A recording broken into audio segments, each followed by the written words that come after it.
Seats aren't available for non-family, so you'll have to stand. When I went to a restaurant to celebrate my grandson Eric's milestone, I found there wasn't a seat for me in the designated room. As I exchanged glances with the relatives who arrived at the same time, Olivia, the wife of my eldest son Jacob, threw a shocking statement at me. I felt a rush of anger, but a tap on the shoulder from my brother Patrick calmed me down. I said, "I guess we should head home then," and to my surprise, everyone immediately responded with yes to my question. We made a U-turn on the spot. Despite hearing shouts and the loud noise of breaking dishes behind us, I ignored them and headed home, where I immediately took a certain action. My name is Kelly. I'm a 51-year-old office worker for a company that runs multiple restaurants. Although I'm officially listed as a store advisor, I mostly work from home. This is partly because I was born with a handicap in one leg. I don't use a wheelchair, but I can't walk without a cane, making me hesitant to go to crowded downtown areas or use public transportation. Embarrassingly, I don't visit the restaurants my company operates very often. Of course, I know this isn't good, but since losing my husband Jack suddenly to illness 3 years ago, my life has felt empty. Now I live alone in a smaller condo arranged for me by my brother Patrick. I gave the condo where I lived with Jack to my married son and his wife about 2 years ago. Some people ask if I'm lonely, but when weighing the freedom of being alone against the loneliness, the appeal of living freely wins out. Part of this is because my relationship with my son's wife Olivia is terrible. Olivia is 10 years younger than my son Jacob, currently 25. She is stylish, beautiful, and was popular as a college student model while attending a prestigious university. I've heard she appeared on TV several times. She was expected to become a news reporter with the title of Miss University, but she got pregnant with Jacob's child during the summer of her junior year, and they had a shotgun wedding. At first, she took a leave of absence from college with plans to return after giving birth, but she suffered from severe morning sickness and her health got worse. Olivia worried that her beauty would be ruined and threw a tantrum, saying, "I don't want to be seen in public looking like this," and dropped out of college. At the same time, she became irritable over her uncontrollable physical condition and started behaving hysterically towards my son Jacob. "Mom, please, no matter what I do, thinking it's for the best," Olivia just screams and rejects everything. "The house is a mess, and it's bad for the baby's prenatal environment. I need your help," begged Jacob. So my husband and I decided to live with our son and his wife in the large condominium we had bought, intending to live there until we died. However, living together turned out to be challenging as Olivia treated me like a servant with her haughty attitude. "Don't dawdle, bring me my smoothie and crackers to bed quickly. Haven't I told you numerous times how sick I feel if I wake up with an empty stomach because of my morning sickness?" she would yell. And when she wasn't yelling about that, she'd scream, "Why are you washing my clothes with your old hag's clothes?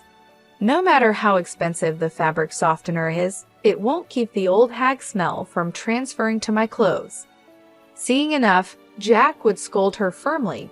Is it common sense in this house to harass a pregnant woman? But she would just snap back. Even when Jack suggested that Jacob talk to her, Jacob would say, "It's impossible." Nothing makes sense to Olivia right now. "I wish you could just deal with it, Mom," laughing it off. As infuriating as it was, the fact that Olivia was pregnant made it so we had no choice but to endure her behavior. Had Jack been his usual self, perhaps he could have taken a firmer stand against Olivia and Jacob. But looking back, Jack's body was probably already being slowly ravaged by disease at that time. Olivia had cluttered Jack's study and living room, which should have been his places of relaxation after hard work, with her beauty devices, leaving no space to rest. Even trying to soak in the large bathtub we had ordered to relieve his fatigue was impossible. Taking a bath with that old bugger gives me the chills. Just use the shower stall instead, she would say. I faced such verbal abuse, yet Jack would say, arguing with those two just tires me out more, deciding it was best to endure it himself. Seeing Jack's attitude, Olivia and Jacob, instead of reflecting, escalated their tyrannical behavior even further. As I busily managed the household chores, dragging my ailing leg around, they paid no mind. I never want to end up like that disgraceful old hag, no matter how old I get, she said, insulting me to the visiting beautician while pointing at me. The beautician was at a loss for words at the sheer nastiness of their comments, but Olivia didn't care. We really wanted to hire a younger servant, but you know how hard it is to find someone reliable these days, right? So we settled, she declared. Even as these words were spoken, I continued my chores in silence, my leg aching and my heart full of anger towards Olivia and Jacob. As these days went on, Olivia's due date arrived, and she gave birth to a healthy baby boy. Holding his first grandson, named Eric, Jack teared up a bit when the tiny hand tightly grasped his finger. Seeing this, I nearly cried myself. The innocent smile of the baby made me want to wash away all resentments and negative feelings. But that thought was short-lived when suddenly I received news that Jack had collapsed at work. Panicked, I rushed to the hospital while trying to contact Jacob on his mobile phone, but it remained unread with no return call. Reluctantly, I asked the company to contact him on his work-issued mobile phone, but that too was in vain with no response. Hoping at least to let Jack see his grandson Eric, I contacted Olivia's mobile phone. I asked her to bring Eric to the hospital. I'm in the middle of a hair treatment at the salon, so it's impossible, she laughed and refused. Then I'll come to the salon to pick up Eric myself. Do you really think I didn't trust a baby to an old hag who can barely walk with a cane? With that, she hung up the phone. Still, I didn't give up and kept calling Olivia and Jacob's mobile phones. But in the midst of this, the operating room light went off. Then the doctor came out and informed me that Jack had just passed away. My memories of the time that followed are a complete blank.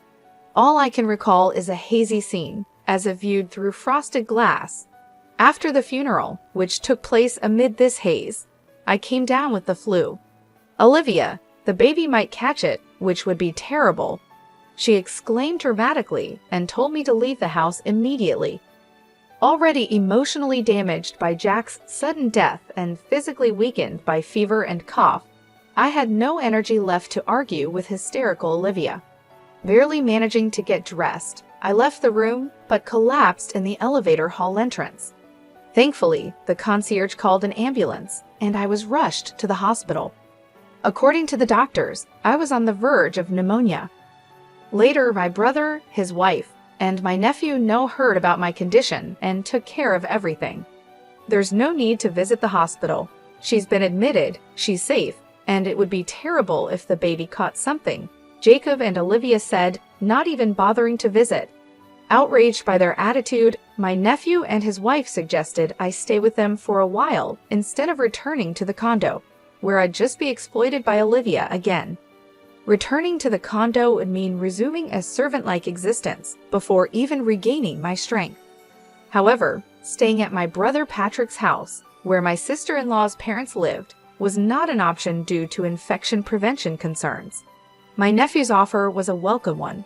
Deciding to accept their kind offer, I planned to first return to the condo to retrieve Jack's photos and personal items left behind. My nephew's wife, Helen, who was worried about the situation, decided to come with me. When we visited the condominium for the first time in about a month, we found it in a terrible state. What is this mess? Dirty glasses and dishes were piled up, and the garbage disposal was clogged. The living room was no different, with delivery food containers scattered everywhere. The bathrooms and bath were in a dire state as well. I wondered how they could raise a baby in such filth. As Helen and I stood there in disbelief, Olivia, apparently already drunk though it was just past 3 p.m., returned with a couple of friends. Noticing us standing in the living room turned into a garbage house. Olivia looked surprised for a moment, but then quickly put on her usual smirking face and said, "So you're finally back. Then get to cleaning this room right away." It got all messy because the old hag slacked off. Helen was furious at this brazen attitude. She quickly approached Olivia and said, "How dare you speak to Jacob's mom like that after all she has done for you? And you just kicked her out the moment she got the flu." But Olivia and her friends just laughed it off. Birds of a feather flock together. Friends of unreasonable people are unsurprisingly unreasonable themselves, they said. Then, as if they had a great idea, they added, "Why don't you just leave for good? This place is going to be Jacob's through inheritance anyway. The old hag can just go back to her parents' house." As Helen grew even angrier, I somehow remained calm. Considering their outrageous behavior so far, it was only a matter of time before Olivia and the others would try to drive me out. There was no reason for me to stay any longer with such unpleasant people, so I called Noah to ask for help, and we managed to move out all my personal belongings that had sentimental value that day. Still, when I looked back at the condominium for the last time, the memory of deciding this house would be where I'd die and Jack's smiling face when we made that decision brushed my heart. I'm sure Jack would understand this decision. I felt certain. After that, I moved into a condominium near my parents' home that Patrick had arranged for me and returned to my job, which had been on hold since before Jack passed away. I also adopted a rescue cat, which I couldn't have before due to Jack's allergy, and started living with it. Though Jacob and I work at the same company and see each other when I go to the office, we hardly ever talk. However, one day I received an unusual message from Jacob. Curious about the sudden contact, I read the message. It was about planning a milestone celebration for Eric at a restaurant this coming weekend. It seems Olivia has invited a large number of guests, including her parents, relatives, and friends. "The balance will be off if no one from our side of the family attends," he said, wanting to invite me and the relatives. "Why don't you ask Jack's side of the family then?" I suggested, but it seems they had already refused. Indeed, Jack's relatives live quite far away, and it's not a distance easily traveled back and forth. Moreover, today is already Friday, and there's hardly any time to prepare to leave the house. It's understandable that they refused. I was about to refuse again when Jacob, sensing my hesitation, said, "I'm sorry for everything that's happened. For Eric's sake, could you consider our request?" Though I was indeed angry with Jacob and Olivia, Eric himself is innocent. Remembering how happy Jack was about Eric's birth, I considered it. I didn't want to spoil the celebration. After hanging up and giving it some thought, I decided to attend and sent Jacob a message to let him know.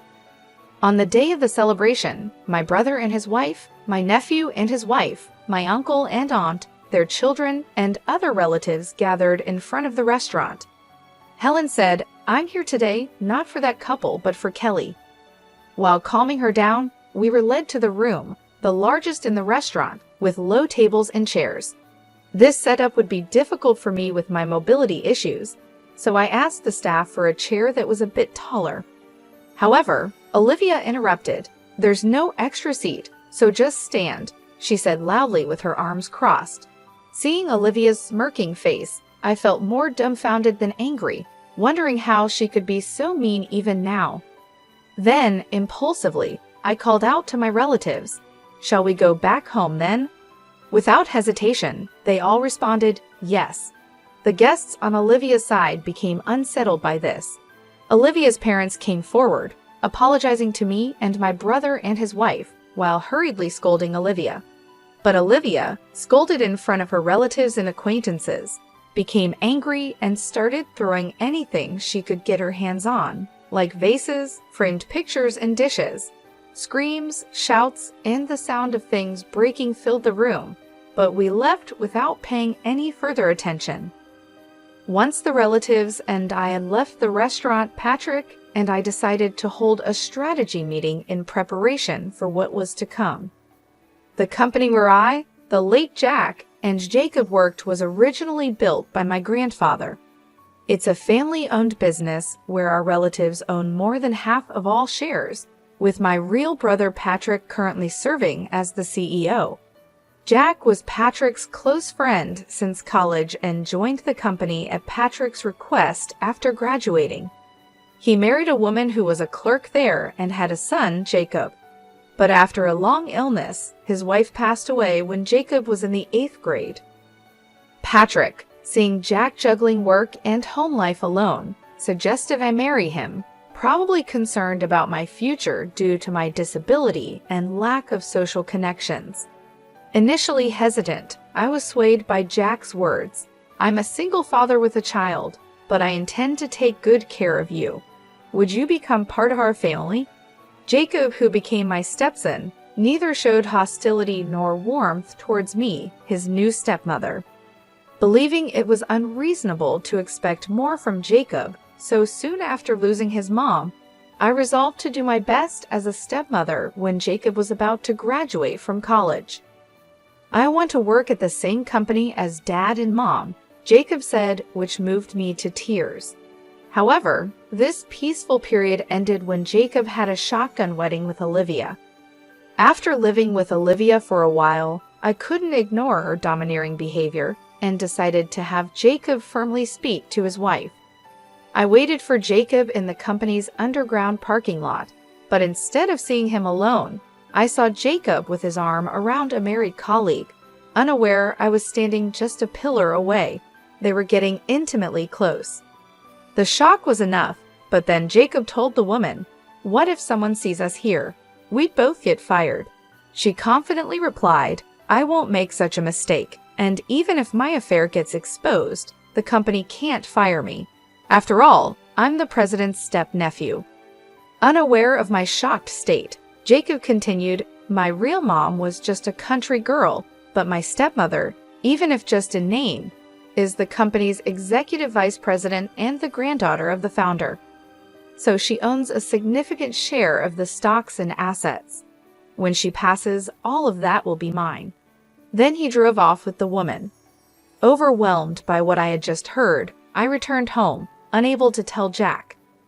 Replaying Jacob's words in my head, I gradually understood why Olivia always spoke so disdainfully of me and why Jacob never reprimanded her. It was as if peeling back layers to reveal the truth. Olivia likely received a similar explanation from the beginning of their marriage. I'm just a stepmother after all, and they believe I'm merely a tool they can treat however they please until they inherit the estate. Both Jacob and the grandchild yet to be born feel they are entitled to everything. But there's a truth neither Olivia nor Jacob understands. In reality, Jacob and I haven't gone through an adoption process. Legally, Jacob is nothing more than Jack's stepchild with no right to inherit my estate. Needless to say, for Patrick, being the CEO, Jacob is nothing more than a step-nephew, if even that. Recovering from the shock, I immediately consulted with Patrick, Noah, and Helen. Following their advice, I took steps at the City Hall to ensure no unauthorized adoption could take place. Additionally, in case of any eventuality, I arranged to entrust the management of my personal assets to a lawyer, a process that was nearly completed when Jack passed away. Jack's own estate, having been mostly spent on his first wife's illness, consisted of little more than savings and life insurance. I quickly renounced my inheritance. The reason the condominium wasn't discussed during the inheritance talks is because it was never part of the estate to begin with. It's frightening how greed can blind people. Jacob and Olivia, thinking the condominium was Jack's, probably rushed to kick me out after I renounced the inheritance. I backed down quietly, not just because I wasn't in the best of health, but also because I pitied young Eric and didn't want to disrupt his living situation drastically. But this time, I've reached my limit. I originally intended to file for an eviction due to illegal occupancy of the condominium during the milestone celebration, so I promptly began the process with my lawyer. Olivia's parents dragged her to the company to apologize. We were told by Olivia that we shouldn't visit because she needed to get along with the family of the person she married, that the birth and everything would be managed by Jacob's family since an heir is being born, and we took her word for it. We had no idea things had come to this. We're truly sorry. No sooner had they been let into the living room than they apologized over and over, but it was too late for regrets. Hearing the commotion, Jacob also came running. I had no idea my wife could be this unreasonable. I truly am sorry for what I've done to Mom, he said. But when Olivia started crying, he said to her, "We're getting a divorce. Take the kid and get out of that condominium." The look he gave me, almost growling, truly sent shivers down my spine. Seeing my reaction, Patrick looked at Jacob with a cold gaze and said, "You know that store is part of our company's chain, right? Considering the fuss you've made, you'll both be paying for the damages. As for you, stay home until you receive an official summons from the company." He then firmly kicked everyone out of the reception room.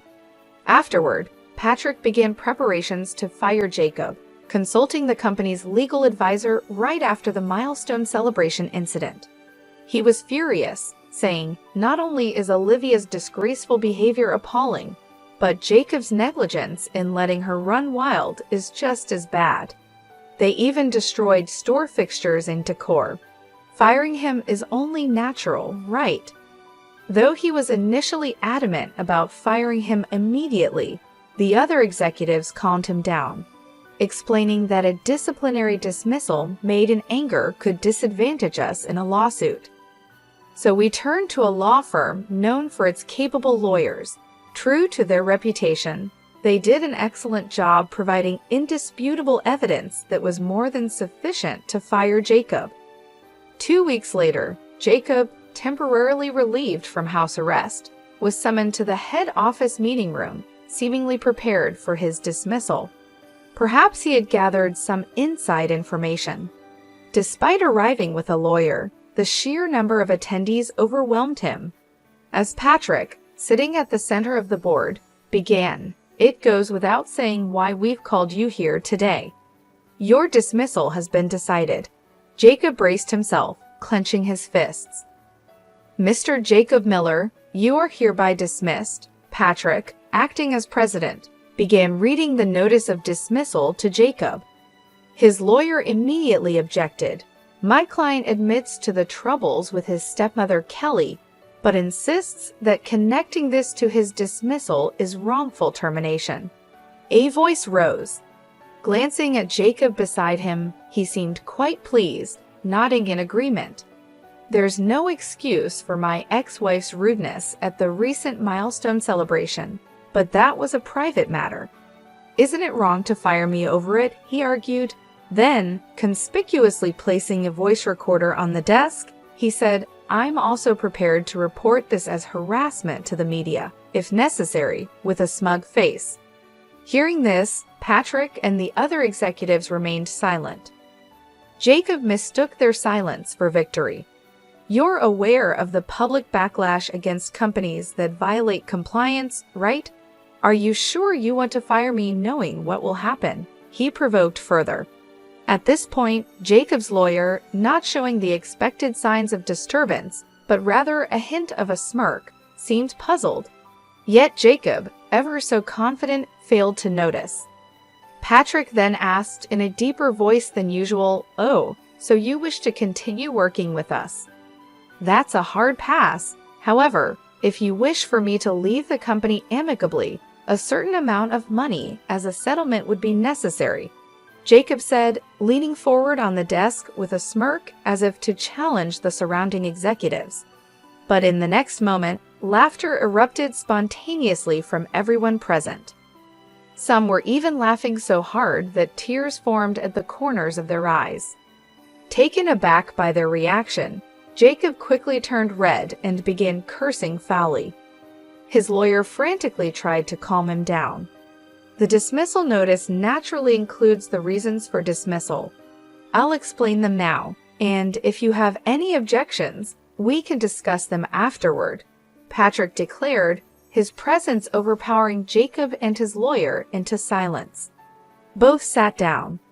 Then a group in dark suits stepped forward, bowed slightly, and turned on the electronic blackboard in the center of the meeting room. Immediately, the screen displayed screenshots of pages where wine exclusively imported for group participating restaurants was being sold on an online marketplace. Next, the screen showed an enlarged photo of the wine seller's icon. The moment it was displayed, Jacob stood up quickly. "This isn't me," he exclaimed in desperation, turning pale, and for good reason. The photo used for the icon was a cropped selfie of Jacob. The screen neatly displayed the original photos alongside an image match rate of 101% written in red.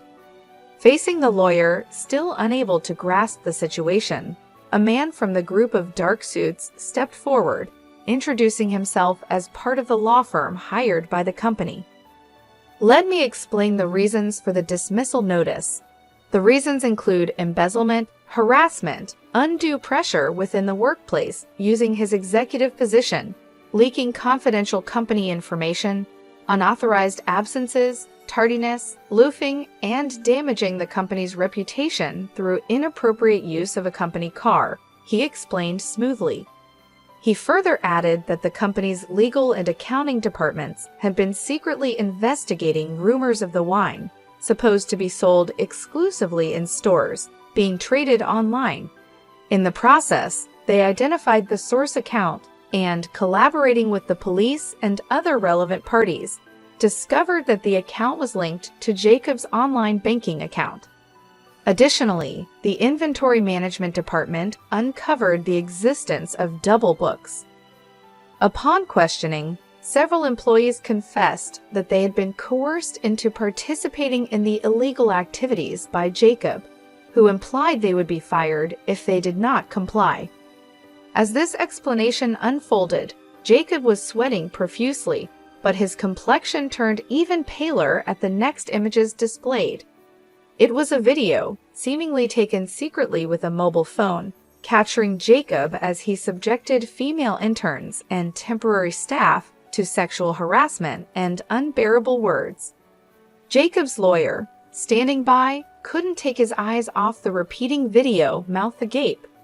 Next shown were images of customer information meant for our company being sold to a rival company, and a USB drive containing original recipes alongside an envelope bearing the name of the rival company's legal counsel. Seeing this, Jacob's face turned from pale to ashen, and his hands trembled on the desk. Our lawyer continued without hesitation, explaining why the USB was transferred from the rival company. Actually, suspicions about the source of this confidential information had arisen even before it was utilized. Upon rechecking the acquisition method, it was found that an employee of the rival company had obtained it from Mr. Jacob Miller in exchange for a significant amount of cash, he explained. The rival company quickly dealt with the involved employee and returned the data to us, along with documents clarifying the factual situation. Jacob's lawyer, taken aback by the continuous revelation of Jacob's misdeeds, listened in stunned silence. However, our lawyer concluded with, "While it might seem superfluous to mention now, all these illegal activities have already led to the filing of criminal complaints. Perhaps instead of discussing settlement money, you should be preparing for a criminal defense," he said with a chilling laugh. Jacob's lawyer turned red-faced. "I've heard nothing of this from my client. I cannot represent him under these circumstances. I resign," he exclaimed, glaring at Jacob before storming out of the room. Left alone, Jacob's initial bravado disappeared, and he slumped in his chair. Before he knew it, the women he had harassed in the video lined up in front of him. "We will be filing for damages as well," they firmly declared. Adding insult to injury, our lawyer continued, "Moreover, It has been confirmed through social media posts that you've been unfaithful with multiple women using company resources, even during work hours, and engaged in inappropriate actions in public. The company will, of course, include these actions in its claims for damages. So please be prepared for that, he stated, speaking pleasantly but with no smile in his eyes. Jacob finally collapsed from his chair, sitting on the floor in defeat. As Patrick and the lawyer had declared, Jacob was swiftly dismissed for misconduct. In the investigation that followed, Jacob, who was interrogated for embezzlement, tried to negotiate a settlement to avoid a prison sentence. However, finding a willing lawyer proved difficult, and he struggled to even pay the retainer fees. Eventually, he managed to cover the lawyer fees and compensation payments using the inheritance from his father, avoiding jail time for embezzlement. Yet, unable to prepare for the compensation claims for leaking confidential information, the emotional damages claimed by the women, and the defamation lawsuits, Jacob found himself buried in debt. Olivia, understandably furious at being quickly discarded by Jacob for his own protection, filed for asset division, damages, and child support. In a defiant stance, Jacob demanded, "Then let's have a DNA test for the child," prioritizing the investigation of paternity over financial concerns. Confidently agreeing, Olivia was shocked when the results showed the child wasn't Jacob's biological offspring. Investigations by a detective hired by Jacob revealed Olivia had multiple partners at the time of their shotgun marriage, one of whom was the biological father, disproving any parental relationship between Jacob and the child. However, legally, Eric was still considered Jacob's child. Knowing he couldn't escape from the obligation of child support, Jacob initiated mediation to confirm the absence of a parental relationship.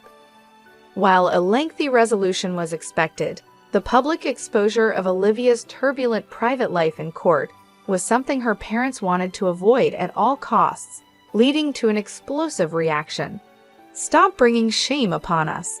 Enough with your antics," they demanded, forcing Olivia to withdraw all claims for asset division, damages, and child support. Then Olivia, for reasons known only to her, demanded of Zachary, "You're the father of this child, so you should acknowledge paternity and pay child support." The biological father of her child, Zachary, who was married, refused to acknowledge his responsibility. Zachary was afraid his wife would find out, so he offered to pay some child support. But Olivia was not satisfied. She took the child and confronted Zachary at his home while he was away. "Don't you think it's terrible that your child and mine, sharing the same father, aren't acknowledged and don't receive proper child support?" she boldly stated. Zachary's wife, caught off guard by this revelation and already dissatisfied with her husband, promptly divorced him.